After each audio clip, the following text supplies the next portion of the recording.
Assalamualaikum warahmatullahi wabarakatuh. Kembali lagi di VMPLS tahun 2021. Selamat buat adik-adik peserta didik baru yang sudah menjadi siswa-siswi SMA Negeri 3 Cilacap. Semoga kalian sehat selalu dan tetap patuhi protokol kesehatan. Sebelumnya, kalian jangan lupa subscribe, like, komen, dan share channel YouTube Semanti karena biar kalian tidak ketinggalan video-video terbaru dari YouTube Semanti. Baik, perkenalkan saya Suci dan saya ditemani oleh Bulis Kurniati Rahayu SPSI. Halo Bulis. Halo Mbak Suci. Gimana nih Bu kabarnya? Alhamdulillah sehat. Mbak Suci gimana? Alhamdulillah nih Bu. Oke. Sebelumnya mungkin Bulis bisa perkenalan diri terlebih dahulu biar teman-teman di rumah bisa lebih kenal nih Bu sama Bulis. Terima kasih Mbak Suci. Ya, perkenalkan nama saya Lis Kurniati Rahayu. Di SMA Negeri 3 Cilacap ini Ibu sebagai guru bimbingan dan konseling atau dikenal dengan istilah guru BK. Nah, di tahun ajaran 2021-2022 ini Ibu diberi amanah untuk membimbing atau mengampu siswa kelas 11. Itu Mbak Suci. Guru BK kelas 11 ya Bu ya? Betul. Berarti besok saya diajar dong Bu sama Bulis. Iya, insya Allah. Ya, nanti kita akan sering ketemu ya. Iya Bu. Tambahan sedikit ya Mbak Suci. Iya Bu. Untuk informasi bahwa guru BK di SMA Negeri 3 Cilacap itu ada 3. Ya, saya yang pertama, kemudian yang kedua ada Ibu Anastia Martina Tristianti SPD yang untuk tahun ini akan mengampu di kelas 12, dan untuk kalian peserta didik kelas 10 ini nanti akan ketemu dengan Ibu Sinta Budi Astuti SPD sebagai guru BK-nya. Begitu Mbak Suci. Baik Bu. Terima kasih atas perkenalannya ya Bu ya. Sama-sama. Mohon izin, setelah ini akan ada video lagu SK Sikal. Iya, silakan. Adik-adik, setelah ini akan ada video lagu dari SK Sikal yang berjudul Karenaku Cinta Kau, cover BCL. Selamat menikmati.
rasa. Ku tahu kau selalu ingin denganku. Ku lakukan yang terbaik yang bisa ku lakukan. Tuhan yang tahu ku cinta kau.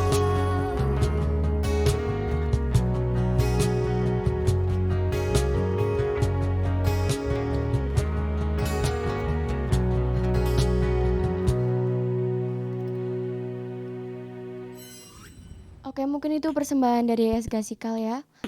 Baik Bu, kali ini kita bakal bincang-bincang nih Bu tentang belajar efektif ya Bu ya.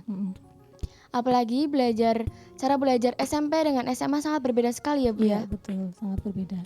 Menurut Bu Lis sendiri nih, belajar efektif itu seperti apa sih Bu? Ya, terima kasih. Berbicara belajar di SMP dengan SMA memang sangat berbeda ya Mbak Suci. Iya. Ini jadi apalagi di masa pandemi ini. Jadi kalian di SMA ini tuh benar-benar dituntut untuk belajar lebih efektif lagi. Nah, apa itu yang disebut dengan belajar efektif? Belajar efektif di sini adalah sebuah proses belajar mengajar yang berhasil guna.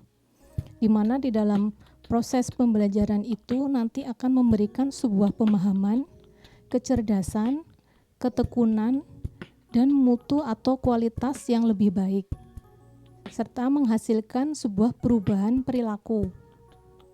Ya, menghasilkan perubahan perilaku dan mampu mengaplikasikannya atau menerapkannya dalam kehidupan sehari-hari. Sehingga dari hasil pembelajaran yang efektif ini nanti adalah sebuah sumber daya manusia yang unggul. Itu Mbak Berarti Suci. jika belum paham dalam belajar itu belum efektif ya Bu ya? Ya, bisa dikatakan begitu. Ya, artinya bahwa seseorang bisa dikatakan sudah belajar dengan efektif adalah ketika dia sudah pada taraf paham, bukan hanya sekedar membaca atau menghafal saja, begitu.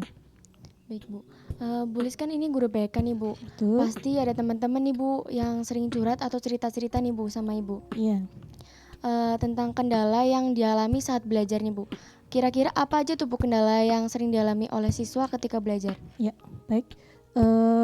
Banyak siswa yang datang ke kami di BK itu untuk sekedar curhat atau memang betul-betul untuk mencari sebuah solusi gitu ya. Jadi terkait dengan kendala dalam belajar ini sebetulnya banyak sekali gitu ya. Cuma memang di sini Ibu hanya menyampaikan yang sering saja, kendala yang sering dialami oleh siswa. Itu yang pertama adalah ini sebuah penyakit yang klise ini, yaitu malas. Iya Bu, bener banget. Rasa malas. Saya sering banget malas juga Bu emang. Begitu, Iya. sering malesnya Iya, daripada tidaknya. iya Bu. Ya, oke. Nah, ini mungkin bukan hanya Mbak Suci, tapi mungkin kebanyakan siswa itu menjadikan malas sebagai satu alasan dia untuk tidak belajar dan tidak berusaha untuk meraih sebuah prestasi ini. Ya, jadi ini kendala yang pertama. Kemudian kendala yang kedua adalah judgement nih, menghakimi diri, ya, menghakimi diri sendiri bahwa saya itu tidak pintar itu. Ya Bu, saya juga pernah punya teman tuh Bu yang kayak gitu Oh tuh. iya, Dia di nggak SMP? percaya diri. Oh, karena Karena mengikuti tes IQ ya Bu ya, tapi terus? rendah buat Oh, IQ-nya. mengikuti tes IQ tapi hasilnya rendah, Iya. sehingga membuat dia akhirnya menjudgement dirinya bahwa saya ini memang nggak pintar karena hasil IQ saya memang cuma segitu, begitu ya. Iya Bu. Oke, ya. Ya, ini sebenarnya kalau tes IQ tidak bisa menjadi patokan ya. Cuma memang beberapa anak mungkin juga menjudgement dirinya tidak hanya berdasarkan tes IQ saja.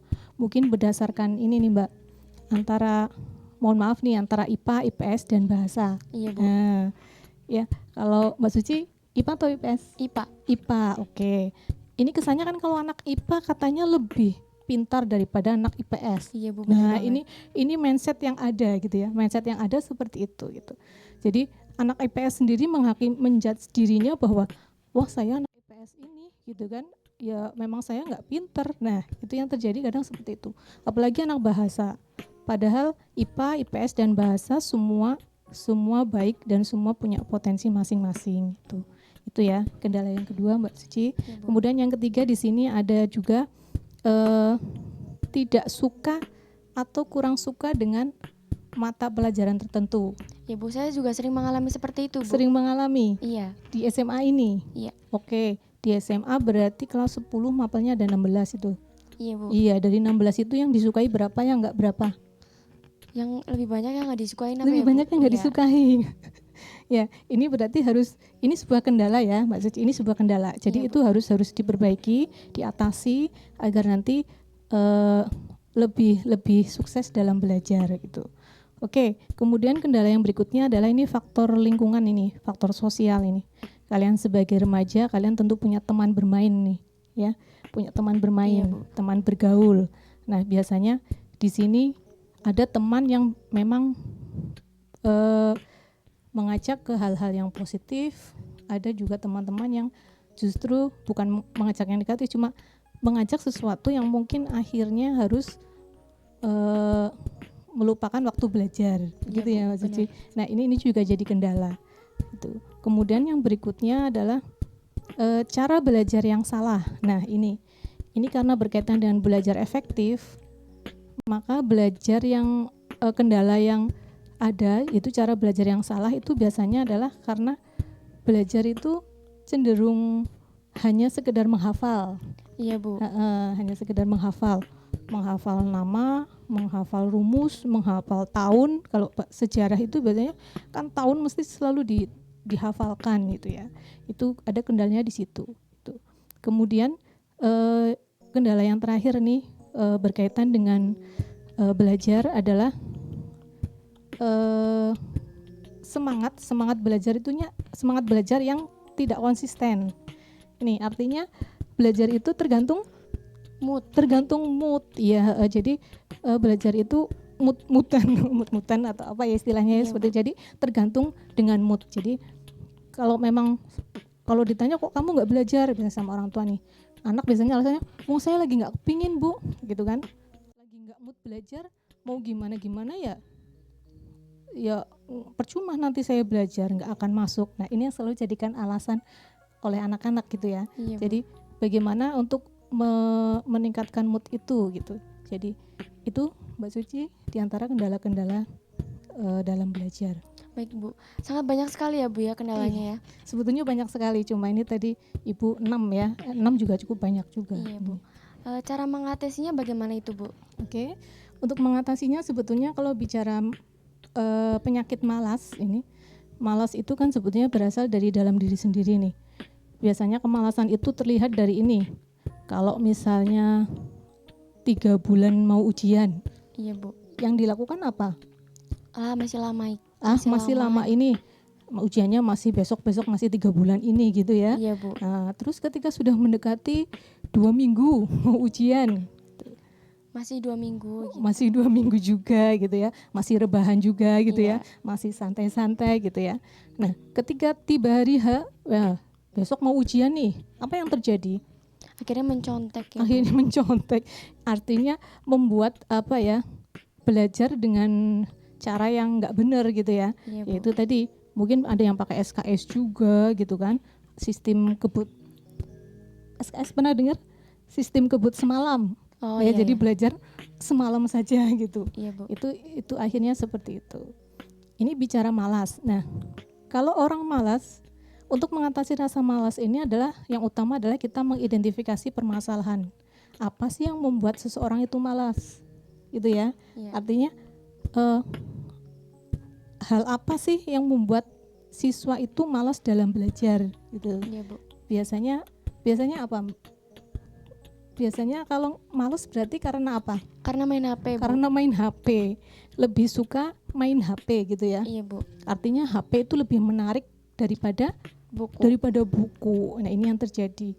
Jadi sebetulnya itu adalah mindset bahwa seseorang malas itu karena hal itu tidak menarik baginya atau bahkan tidak menyenangkan gitu ya. Jadi ini harus diatasi dari sumbernya itu sendiri, bahwa kita buat mindset di kepala kita bahwa belajar itu menyenangkan, asyik, seru ya, bikin penasaran atau bahkan bikin ketagihan. Kalau kalian sudah ketagihan dengan belajar, ini insya Allah tidak ada masalah nih untuk meningkatkan motivasi kalian dalam belajar. Itu untuk mengatasi malas. Kemudian yang untuk judgement diri juga sama, kita berpikir positif saja gitu ya. Artinya bahwa kita dilahirkan itu dengan potensi masing-masing ya. Artinya punya potensi masing-masing, yang di atas juga Allah Tuhan itu juga memberikan akan memberikan apa yang disangkakan oleh kita. Nah, kalau Iya, kita Bu. menyangka diri kita negatif, tentu ya itulah adanya seperti itu. Gitu. Jadi dirubah juga mindset itu. Kemudian sama dengan yang tidak suka itu juga persoalannya apa, identifikasi masalah dulu sebabnya apa gitu Iya, ya. Bu. Kemudian untuk cara faktor sosial nih, teman bermain ya. Teman bermain ini silahkan be asertif aja. Katakan ya untuk teman-teman yang memang mendukung kalian untuk belajar, dan say no jika teman itu justru menjadi kendala kalian dalam belajar. Jadi katakan yakin bahwa kalian tetap punya teman kok, itu ya, dengan kalian tetap memprioritaskan belajar itu. Kemudian cara belajar yang salah tadi, cara mengatasinya adalah tadi, kalau belajar yang salah diantaranya adalah mencari sumber belajar, mendapatkan sumber belajar hanya dari 1 atau 2 sumber Iya, Bu. belajar, biasanya dari buku pelajaran dan dari catatan Bapak Ibu guru waktu mengajar gitu ya. Iya. Padahal kan sumber belajar Sangat banyak sekali sangat ya, Bu. banyak, Di HP ya. pun ada ya, Bu, Di ya HP sekarang. banyak, Ya. internet ya, bahkan sekarang juga ada e-book, itu juga bisa dimanfaatkan sebagai sumber belajar. Tuh. Kemudian untuk konsistensi semangat yang konsisten. Nah, ini dalam belajar ini juga sangat diperlukan, bahwa dalam belajar juga perlu kedisiplinan. Artinya disiplin di sini ya tepat waktu, termasuk juga bagian dari disiplin, bagian dari tanggung jawab gitu ya. Jadi ini juga sangat diperlukan. Jadi silakan kalian mengatur jadwal ya, artinya disiplin untuk membuat semangat itu konsisten, disiplin dalam belajar itu adalah dengan salah satunya membuat jadwal, mengatur jadwal dalam belajar itu ya. Baik, Bu. Itu cara mengatasinya diantaranya. Kira-kira waktu yang tepat buat belajar tuh kapan sih, Bu? Ya, baik. Untuk waktu yang tepat untuk belajar ini kebanyakan anak mungkin ada yang berpikiran berbeda-beda gitu ya. Iya, Bu. Iya. Tapi kalau karena belajar itu berdasar kinerja otak, maka Ibu hanya menyampaikan di sini ada 3 waktu nih. Ada 3 waktu di mana otak itu siap untuk belajar. Kapan Ya. aja tuh, Bu? Kapan aja? Oke. Yang pertama adalah di pagi hari. Pagi hari. Di pagi hari. Karena di pagi hari ini otak itu siap konsentrasi karena masih dalam kondisi yang fresh. Itu kisaran di pagi sampai jam 11 pagi. Jadi kalau di sekolah misalnya PTM nih, kalau masuk itu kan jam segitu berarti sudah istirahat kedua ya. Iya. Sudah istirahat kedua ya. Biasanya yang terjadi sudah kekenyangan ya karena sudah Iya. makan di kantin Jadi gitu, malah ngantuk ya, jadinya Bu. ngantuk. Oke. Begitu juga untuk yang kedua ini, waktu yang baik juga untuk belajar berdasarkan kinerja otak ini adalah pukul 11 sampai 2 siang atau pukul 11 sampai 14. Di sini otak fokus berkonsentrasi untuk bisa mengerjakan hal-hal yang berat. Ya, padahal biasanya kalau di jam 11 sampai jam 2 itu yang Ngantuk sekali, terjadi Bu. ngantuk sekali. Iya. Ngantuk, Sudah malas. males, apalagi lapar dan Iya. sebagainya gitu ya. Semua jadi, padahal di waktu itu sebetulnya kalau kalian tahu bahwa otak itu bisa dimanfaatkan untuk belajar, untuk mengerjakan hal-hal yang berat. Kemudian yang ketiga adalah waktu di malam hari ini ada. Sebenarnya otak juga waktu malam juga kesempatan untuk istirahat semalaman ya. Oleh karena itu waktu yang tepat untuk malam adalah sekitar jam 6 sampai jam 8. Itu saat yang sangat tepat untuk belajar. Di situ otak juga masih siap untuk menerima informasi. Itu, Mbak. Tuh, padahal jam 11 sampai jam 2 itu termasuknya otak cepat ya, Bu. Iya, betul. Menangkap Betul. informasi pengetahuan ya, Bu ya. Iya, untuk mengerjakan tugas-tugas yang berat gitu. Baik. Biasanya seperti itu. Mau mengingatkan bahwa nanti akan ada kuis di Google Form yang nanti akan kalian kerjakan dengan token Semanti Study. menggunakan huruf kapital tanpa spasi. Baik, kita lanjut ke pertanyaan lain ya Bu. Iya. Apa sih Bu manfaat cara belajar yang efektif Bu? Ya, untuk manfaat cara belajar efektif ini diantaranya saja. Yang pertama adalah bisa memupuk rasa percaya diri. Rasa percaya diri ya. Jadi ketika seseorang sudah belajar efektif, maka kepercayaan dirinya akan muncul. Sehingga yang disebut dengan kepercayaan diri ini adalah yakin dengan kemampuan yang dimiliki. Artinya kan sudah yakin. Jadi ketika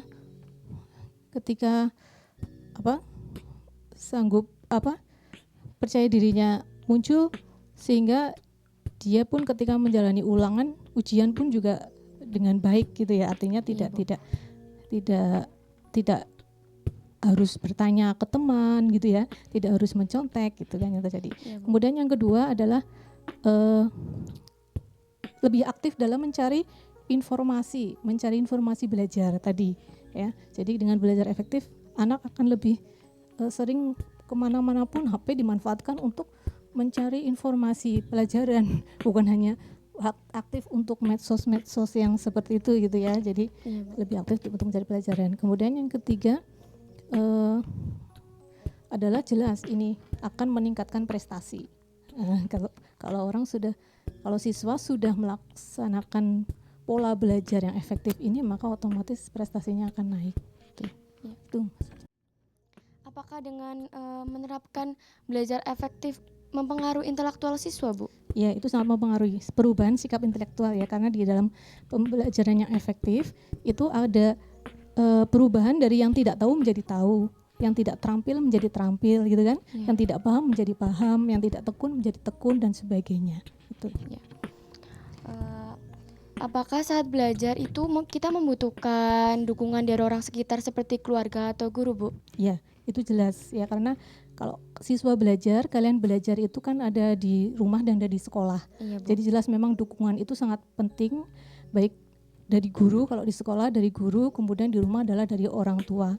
Itu sangat penting sekali ya, dukungan, bimbingan. Bapak Ibu guru juga memberikan metode belajar yang sesuai dengan karakteristik siswa. Orang tua di rumah juga mendukung, yang memberikan support sarana dan prasarana. Itu. Baik, Bu. Berapa